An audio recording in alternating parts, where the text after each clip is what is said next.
வணக்கம். எல்லாரும் எப்படி இருக்கிறீங்க? நான் நல்லா இருக்கிறேங்க. தொடர்ந்து என்னால வீடியோ போட முடியாததற்கு ஃபர்ஸ்ட்டு நான் சாரி சொல்லிக்கிறேன். இனிமே இந்த மாரி நடக்காது. கண்டிப்பா நான் தொடர்ந்து எவ்ரி சண்டே 9:00 வீடியோ போட்டுருவேங்க. இன்னைக்கு நம்ம என்ன பார்க்க போறோம்னா, ஆர்டிஃபிஷியல் வாட்டர் ப்ரூஃப் மலர்ந்தும் மலராத ஜாஸ்மின் பட்ஸ் எப்படி செய்யறது அப்படிங்கிறது தான் இன்னைக்கு நம்ம பார்க்க போறோங்க. வாங்க வீடியோக்குள்ள போலாம்.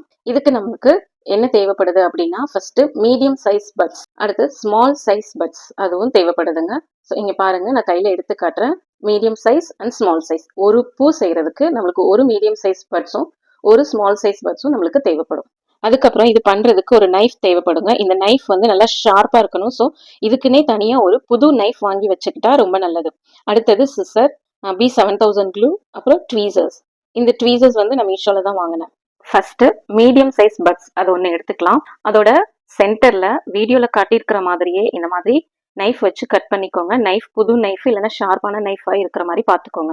இப்போ இங்க பாருங்களேன், இந்த பட்ஸ்ல நம்ம இன் பிட்வீன்லயே நம்ம நைஃபை ஸ்டாப் பண்ணிட்டோம். அதுக்கப்புறம் நம்ம கட் பண்ணவே இல்லை.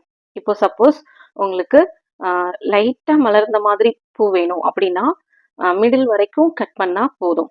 சப்போஸ் கொஞ்சம் நல்லா மலர்ந்த மாதிரி நல்லா விரிஞ்ச மாதிரி வேணும் அப்படின்னா அந்த நைஃப் வந்து லாஸ்ட் அந்த காம்பு ஆரம்பிக்குது இல்லையா, அந்த இடம் வரைக்கும் கட் பண்ண வேண்டியிருக்கும். ஸோ இப்போ எனக்கு வந்து லேசா மலர்ந்த மாதிரி பூ இருந்தா போதும் அப்படின்னு எனக்கு வேணும் அப்படிங்கிறதுனால நான் அதோட பட்ஸோட மிடில்லையே கட் பண்றத ஸ்டாப் பண்ணிக்கிறேன். இப்போ இந்த கட் பண்ணின இடத்த இந்த மாதிரி ஓபன் பண்ணி அது உள்ள இருக்கிற அந்த பேப்பர்ஸ், டிஷ்யூ பேப்பர்ஸ் வச்சு நம்ம பட்ஸ் பண்ணியிருப்போம் இல்லையா, அந்த உள்ள இருக்கிற டிஷ்யூ பேப்பர்ஸ் எல்லாத்தையுமே இந்த ட்வீசர்ஸ் வச்சு நம்ம நல்லா எல்லா பேப்பரையுமே வெளில எடுத்துடணும். ஸோ அதோட அவுட்டர் லேயர் மட்டும்தான் இருக்கும். இப்போ இதை நம்ம ரெண்டா கட் பண்ணியிருந்ததை இன் பிட்வீன்ல கட் பண்ணி அதை 4ஆ மாத்துறோம். இதுக்குமே நைஃப் அந்த சிசர் வந்து நல்லா ஷார்ப்பா இருக்கணும், இல்லைன்னா கட் பண்ண முடியாது. காம்புலையும் லைட்டா கொஞ்சமா கட் பண்ணிக்கிட்டேங்க. ஸோ இப்போ நம்மளுக்கு லேசா மலர்ந்த மாதிரி பூல ஃபர்ஸ்ட் லேயர் ரெடி ஆயிருச்சு. இங்க பாருங்க, ஃபர்ஸ்ட் லேயர் 4 பெட்டல்ஸோட ரெடியா இருக்கு. இப்போ அடுத்தது ஸ்மால் சைஸ் பட் எடுத்து இதுவும் அதே மாதிரி நைஃப் வச்சு ரெண்டா பிரிச்சுக்கலாம் கட் பண்ணி. அதுக்கப்புறம் உள்ள இருக்கிற டிஷ்யூ பேப்பர்ஸையும் எடுத்து வெளியில போட்டுடலாம். ஸோ நெக்ஸ்ட் இதுலயுமே 2 பெட்டல்ஸ் இருக்குதா, இதை வந்து சென்டர் மீடியம்ல கட் பண்ணிட்டு 4 பெட்டல்ஸா மாத்திக்கலாம்.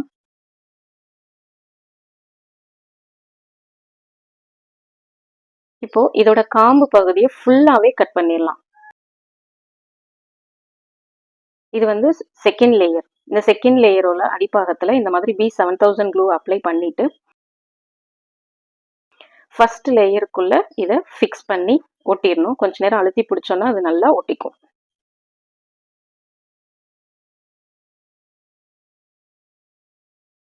இப்போ நம்மளுக்கு மலர்ந்தும் மலராத ஜாஸ்மின் பட்ஸ் ரெடி ஆயிருச்சு, பூ ரெடி ஆயிருச்சு. இது வந்து வாட்டர் ப்ரூஃபுங்க, ஆர்டிஃபிஷியல். ஸோ இன்னுமே இது நல்ல நம்ம இதோட ஃபினிஷிங் நீட்டாக வேணும், அழகாக வேணும் அப்படின்னா நெயில் பாலிஷில் ஒரு தடவை இந்த மாதிரி கோட்டிங் கொடுத்துட்டோம்னா இதோட ஃபினிஷிங்கும் நல்லாயிருக்கும், வாட்டர் ப்ரூஃபும் இருக்கும். ஸோ நம்மளோட பூ ரெடி ஆயிடுச்சு. உங்களுக்கும் medium size buds, small size buds வேணும்னா ஸ்க்ரீனில் இருக்கிற நம்பருக்கு வாட்ஸ்அப் பண்ணி உங்கள் ஆர்டரை ப்ளேஸ் பண்ணிக்கோங்க. நன்றி.